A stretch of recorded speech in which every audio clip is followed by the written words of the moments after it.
Destined for the top 40 of Radio Northsea International. I'm Johnson Telford out on Polyphone and the bad side of the road. A hit down from Radio Northsea International.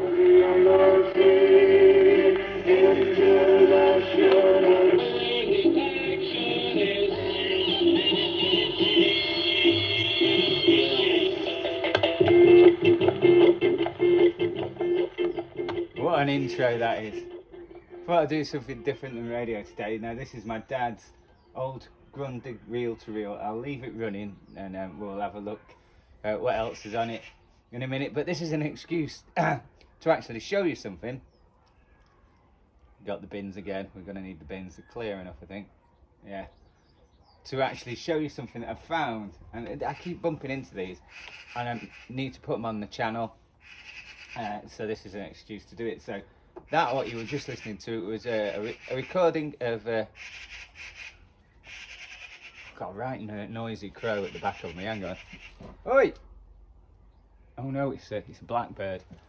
So that's a recording of Radio Northsea International, I think 1970 when they came back on air. But I found two papers that my dad's collected. And I'll put photos of these. This is a Daily Mail, so this is later than this recording. 17th of May 1971, and it says Pirates Prey. Now, I think if I remember, you can look on the history. I wish that magpie would shut up. You can actually look the history online and buy books about it. But Radio Northsea turned up. Radio Caroline disappeared in 1968, and we thought that was the end of free radio in the UK. And then this boat turned up called Radio Northsea International, which broadcasted half English, half Dutch, and it was a company from Switzerland. And yeah, they caused untold trouble. The Harold Wilson government jammed it for a while. It changed its name to Radio Caroline, asked everyone to vote Conservative because they felt that the laws that Harold Wilson had put in for offshore radio was unfair.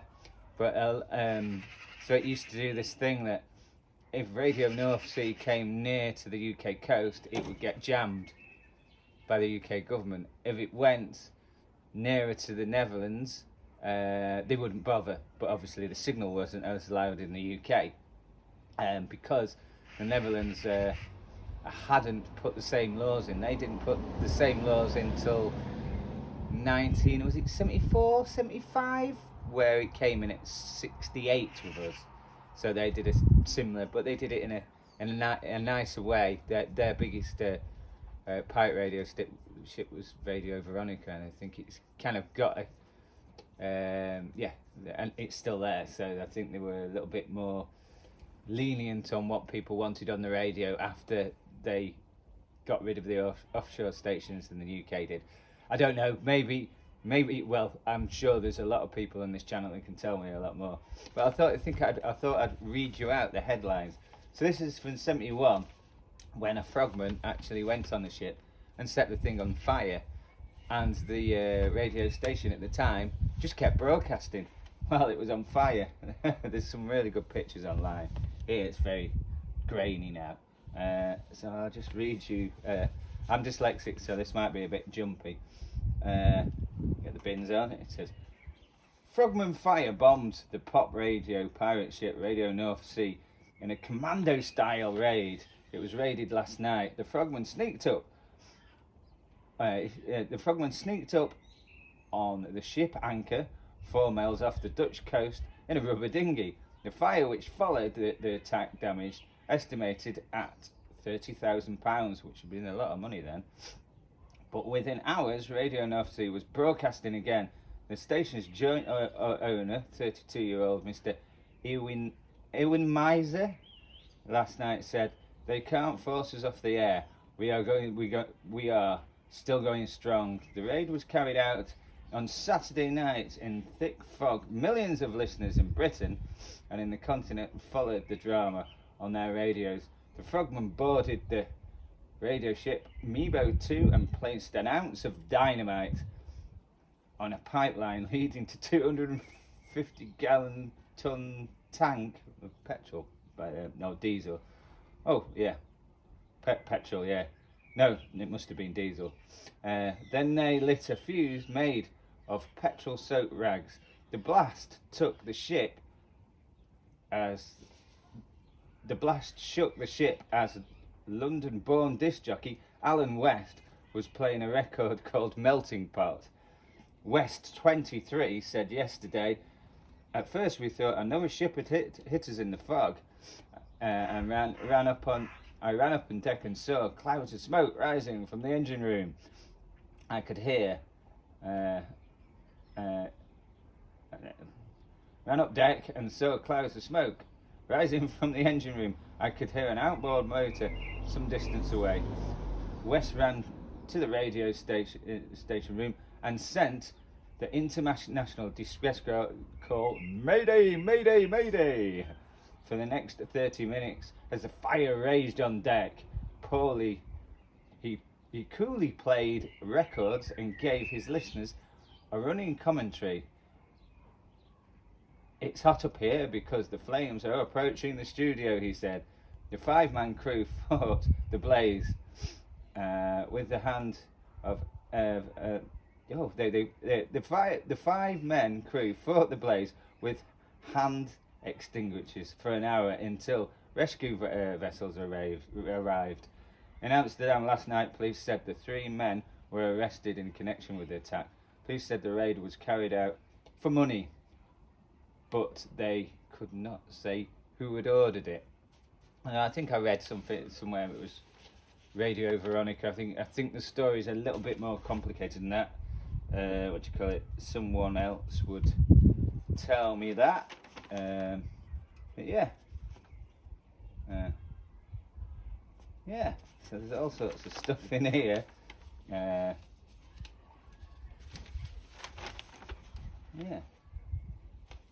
What else is in here? Yeah. Slow tame to China with diplomatic delicacy.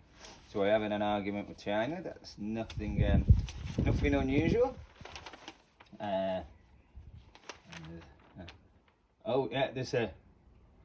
There's an advert for hair restoration. Say goodbye to grey hair. Legs, the new vital statistics. We are reading the Daily Mirror here, and I think this is actually from the same thing. 25. So that's May. This is March 1970. So that was 71. This is 1970. And it says pirates face the Navy. So we can see Radio Northsea caused a lot of trouble. So I'll try and read this. Big broad paper here. Okay. The threat of Royal Navy boarding party hung over the pirate ship Mebo 2 last night as the government started urgent international moves to thwart the latest offshore commercial broadcaster. The ship crossed the North Sea early yesterday from near the Dutch coast and anchored 6 miles off Clacton. So this is when it's probably started. From there, she boomed out a program of pop music and advertised from a 105 kilowatt transmitter. The immediate complaints from the Coast Guard in the area of Walton-on-Naze? Walton-Naze area, that the radio ship broadcasting international service was interfering with public service frequencies. The Ministry of Posts and Telecommunications announced that it was trying to discover where the ship was registered. Originally, she thought she would be thought to be from registered in Panama. When its nationality was known, the government would ask the country concerned, as a member of the International Telecommunications Union, to cancel the ship's registration. An outlaw. It says, this would make the vessel literally an outlaw on the high seas. As such, she could be subject to action by any government or agreements against it. It is possible that a ship is registered in Switzerland, a physical anomaly not reflected in law. A country does not need a coast. A country does not need a coast to be a maritime power. Two men running the radio, Mr. Edwin Boyler and Mr. Erwin Meiser, who live in Zurich, maintain that the enterprise is wholly legal under Swiss law. The Swiss government, presumably because it could not be affected, did not ratify the agreement in 1965 against offshore broadcasting drawn up by the Council of Europe. But the members of the ITU, that's the ITU, the Swiss would probably agree to cancelling the registration, which would leave the Mebo 2 dangerously exposed. The broadcast had earlier been referred to the Director of Public Prosecutions to see what action might be taken under the Maritime Broadcasting Act. It was the passage of this law which sank the stations as Radio Caroline in 1967. Though the Mebo 2 is operated outside territorial waters, it is still offence for anyone from Britain to help or supply the vessel. The last thing the Royal Navy boarded and annexed was the island of Rockall in 1955. So there you go. That's what the Guardian. So that's not March 1970. So that is when it started, and the fire one is 71. So yeah, it went through quite a few things in a short time. So that's a recording of it. As you can see, it was pretty funky. So these things it's got two buttons here. It's got three. You can either, if I press the middle one,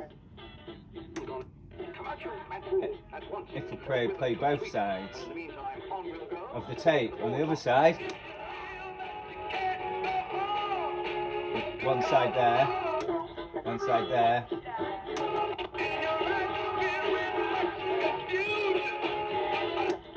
That's playing both, so I think you can use this in mono, 2-track or 4-track. So my dad's recorded this in mono, so the tape's running through, and it's only using, what it identifies as 1 and 2 is the left-hand side, is one side, is one. Basically, if I amp this up, 1 and 2 is one side, and 3 and 4 is another. I think if you recorded in stereo, it would configure the tapes differently. So that's Radio Northsea. So we'll just leave this on and see what the DJ is going to see afterwards. Radio Northsea International, broadcasting on 186 meters or 1.605 megacycles in the medium wave band, on the 49 meter shortwave band, and on FM, channel 50 or 102 megacycles. Our mailing address is Post Office Box 113, Zurich 8047, Switzerland.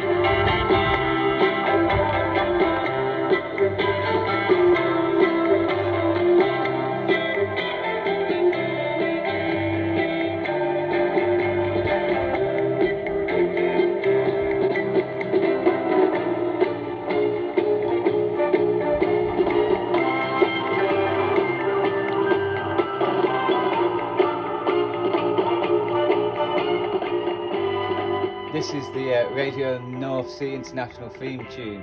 The Les Reed Orchestra, called Man of Action, they played this all the time.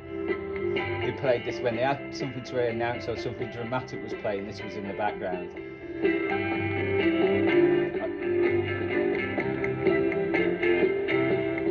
Boulevard watch time on RNI is now exactly 1 o'clock. That's BULOVA Boulevard. When you know what makes a watch tick, you'll buy a Boulevard. There you go. A bit of offshore radio from the 1970s there for you. I've got to put this on a long recording at some point. We'll have a look on to the other side and see what's on there. No address, but the postmark. Jimmy Young. Mum and Dad, actually what you wanted was a Jim-type song on the occasion of their 30th wedding anniversary, and I say you were saved from a rather nasty fate there, Mum and Dad, because I've suddenly quoted this morning, and a quick little mention for the girls in the newsroom of the BBC at Birmingham. They just phoned, you see, on the internal thingy, and they said, would you give us a little message, Jim, because we're working today? And then they speedily corrected that and said, well, we're not actually working, we're listening to the show. So I say, thanks very much for the phone call, ladies. I hope you're enjoying the show, and on with Ray Stevens. So yeah, this is recorded in 1970. So that's Jimmy Young. Was he on Radio 1 in 1970, or had he gone to Radio 2 then? Because I remember when I used to wake up in the 80s, he was on the breakfast show on Radio 2. But so this it's quite a clear recording, so I don't know if that's an FM recording. I think it's 2. It's not bassy enough to be long wave, I don't think. But yeah, he's got Jimmy Young on one side and Radio Northsea on another.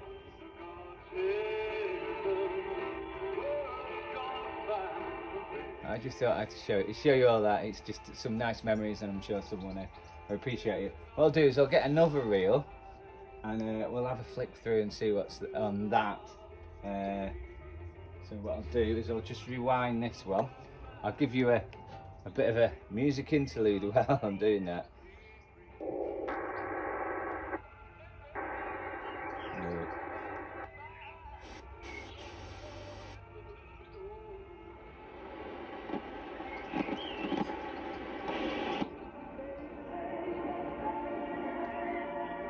Stuck with a bit of Radio Cumbria for a minute. Go on, Tina. Tina Turner with a deep mountain high. Before that, we had the Rolling Stones and Paint It Black, which was number 1 on this day, but in which year? That's all you've got to do is figure out which year we've gone back to on the time tunnel. Stephen Cows from Barrow and John and Kendall have both gone in for early guesses, and you are both 1 year out. Close, very, very close. Good guess. So you can have another one. So I don't know what's actually. I might know what's on this one. But while we're at it, might as well have a flick through some of these. And I've got the week off, so I was meaning to sort these things out. There is a hell of a lot more of them, and they've been neglected a little bit, so I'm sorting them out today.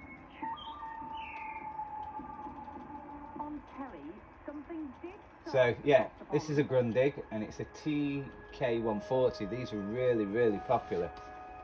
And actually, this is original from how my dad had it. So it's actually had no work done in it whatsoever. And it's been, my dad used to use it on and off all the time. And since he passed away over 20 years ago, I've always been learned, especially if things are valved, to actually use them occasionally. So it's always been used occasionally for the last 20 odd years, and it's still working. Thank Lord. Oh, but they all do need recording onto something else. Let's see what's on this. If I've got the right one, because none of these are actually marked, so I'm just going through memory. It's got no leader tape on this.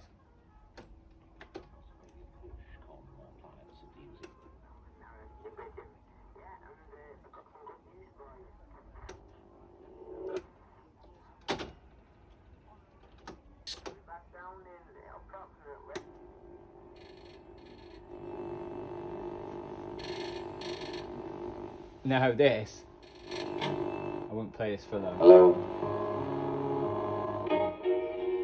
I remember this being recorded, so Arena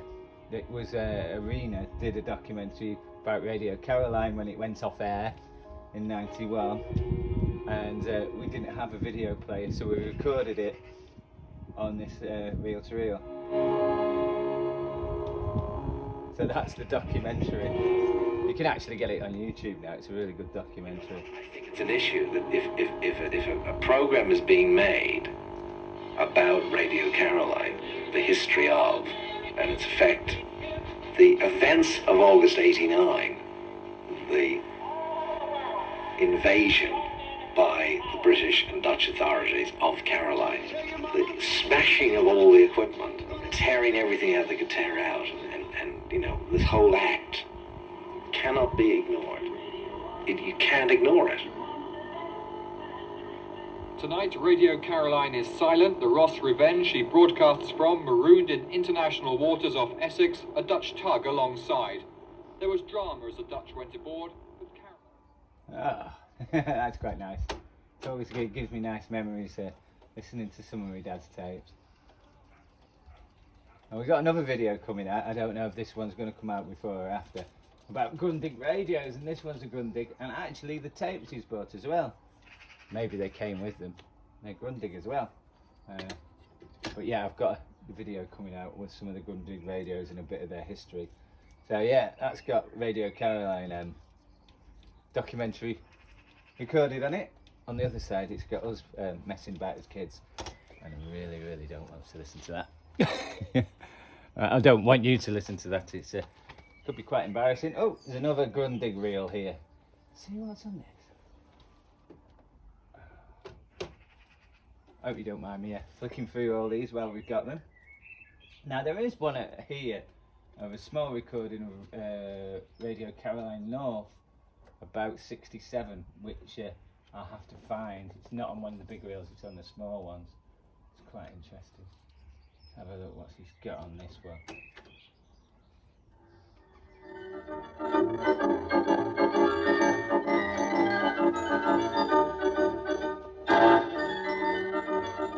Yeah, a bit of fairground music.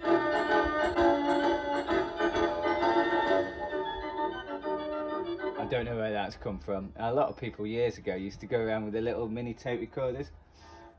After the reel-to reels come out, we ended up with these small tape recorders. And if you used to go to fairs and stuff like that, people used to put their little recorders and play and record the fair organs. In fact, I've got a load of cassettes upstairs with my dad's recorded at Assel Park near Chelmsford, where he's recorded which organ he's recorded. Mostly an organ called Pat Collins. Always reminds me of Monty Python, this kind of stuff.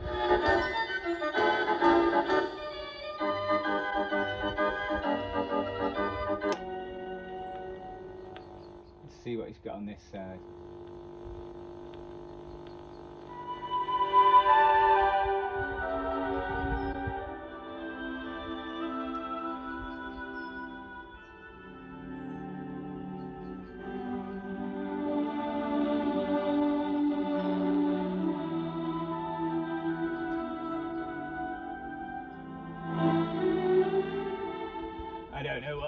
But there's a lot of stuff as well. He's recorded 78 records and a lot of things like Snow White he had on 78, which are long gone, but we've still got recordings of them on the old reel-to-reel. Let's go through another one while we're at it.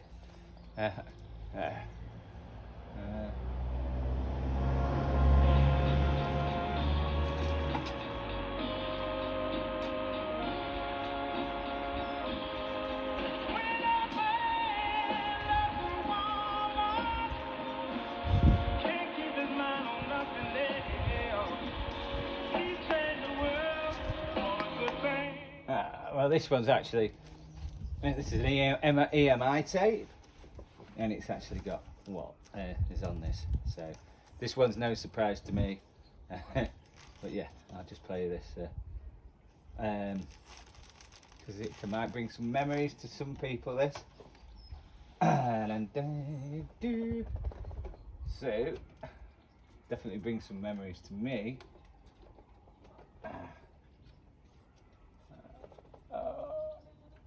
Thank you very much.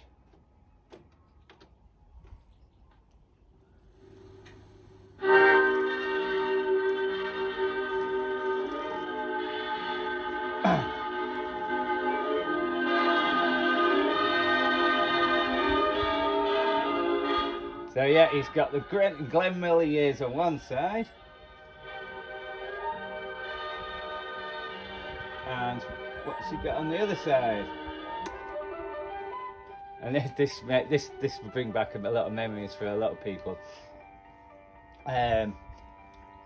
Before programs started on TV, you used to have a test card, so it used to play copyright, what do you call it, test card music, the same music all the time, and then on the screen it had the famous girl with a doll and the chalkboard, but it had different lines down it, so your TV set you could actually fine tune, so the colours and what do you call it, the contrast was right, so they used to play that for a good hour, so you could set your TV up before the broadcasting started. But it is actually recorded the what do you call it, test card music. Here you go.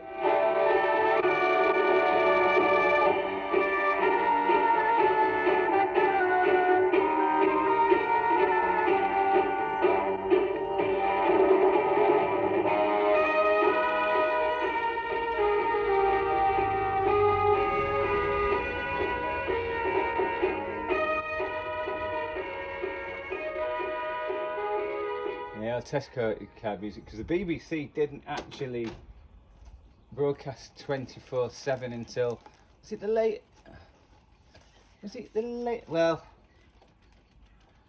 early 90s, late 80s.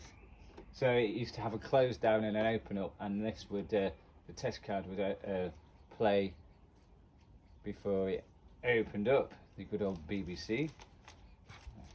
This is in a nice bag. This is. Let's put yeah, he's recorded that. Yeah, test card. Let's go through another one quickly. I don't think there's any more radio ones in this. This one looks pretty. It looks like it's been through the wars actually. So the ones that look like they've been through the wars are usually the best. The ones with the best recordings on them. Let's have a look.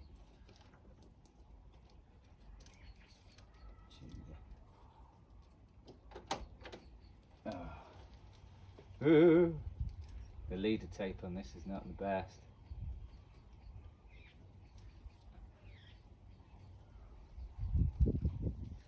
The leader tape's just good. The leader tape is the tape that goes through before you get the bit that's recorded on. Oh, it's got a knot there. It's not great.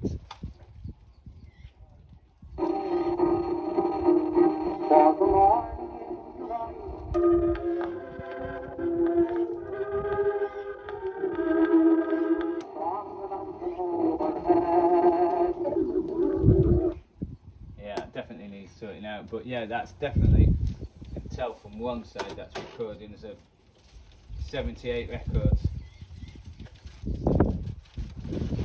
I think I'm going to have to take the lead a bit off the front of that because it's got twisted. I have got more of these.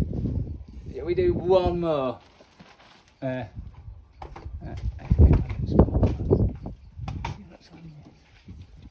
Got a little Phillips here. Oh, it's not in bag nick, this one. Like brand new.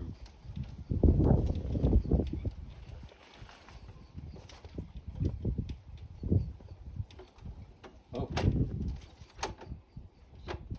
I just got the leader tape mixed up then.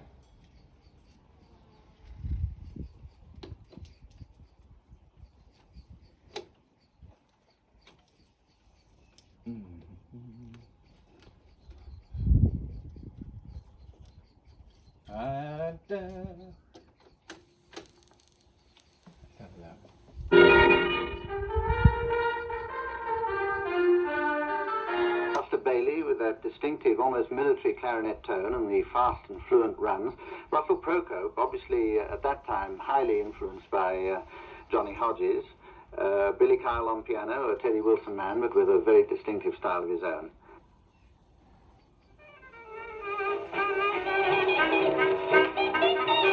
A bit of jazz on this one. My dad was a jazz man.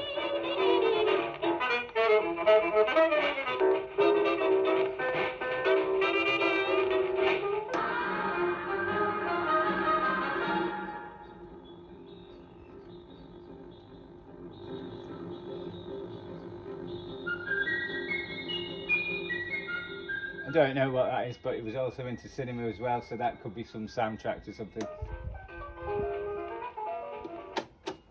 So he's done this thing, and this is what's a real terrible of going through them, is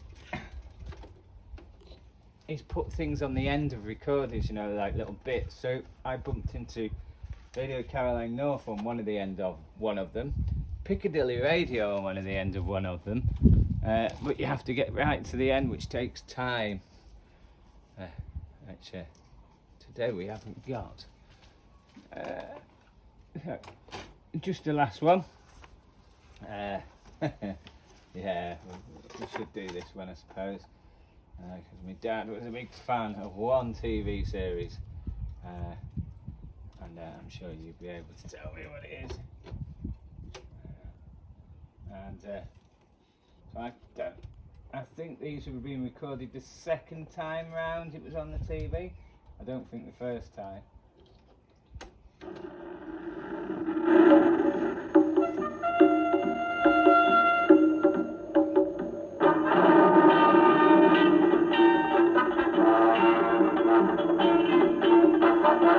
Oh yes, The Prisoner, number 6. I am not a number, I am a free man. So he's recorded them all on reel to reel.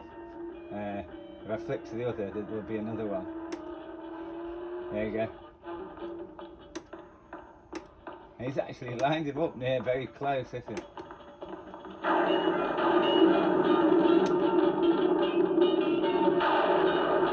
And he's recorded them all onto reel to reel with a microphone just facing the TV, so you always get a strange buzz that it's picking up off the TV.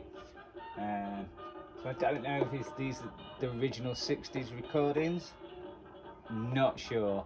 But he's also done it again. I think this is the second time in the 70s. But he's also done it again because I've actually got a reel of tapes where he's recorded every episode on little cassettes as he's progressed onto cassettes instead of a reel to reel.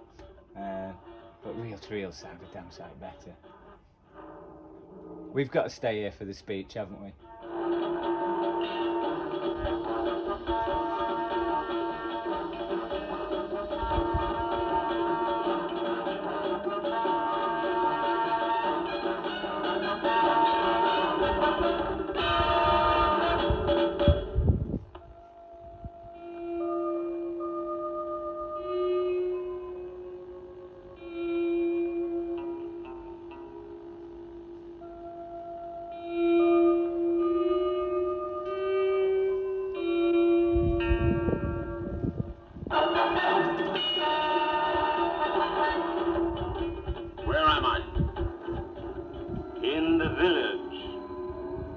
What do you want?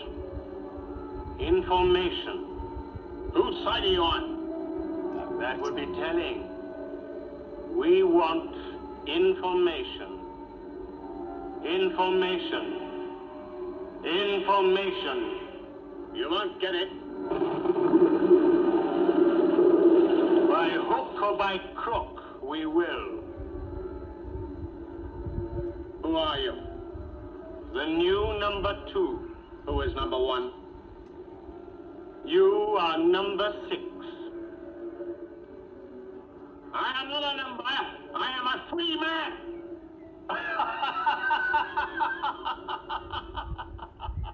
If anything reminds me of my dad, is The Prisoner. So I hope you enjoyed our little video. Went on a bit longer than I thought it was going to. I said, what do you want? You are number 6. That is the number of this place. Call from number 2. Good morning, good morning. Any complaints? Yes. I'd like to mind my own business. So do we. Do you fancy a chat? The mountain can come to Mohammed. Someone will tell you what episode that is. Is it, I can't remember which one it is now. But yeah, I'm going to go and I'm going to leave you in peace. Thank you very much for watching the video. It was primarily done for the Radio Northsea, but it was rude. It was rude to not go through some of the other tapes while we were at it.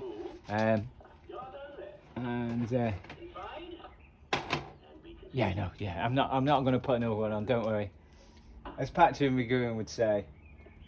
Repeat. From the General. Will all Oh, next episode's the General. I might actually listen to it. Wait a minute. Sir? As Patrick McGowan would say, be seeing you. Did you hear the announcement, sir? About the professor? I'm not one of his students. One coffee, sir. Do credit him if you please.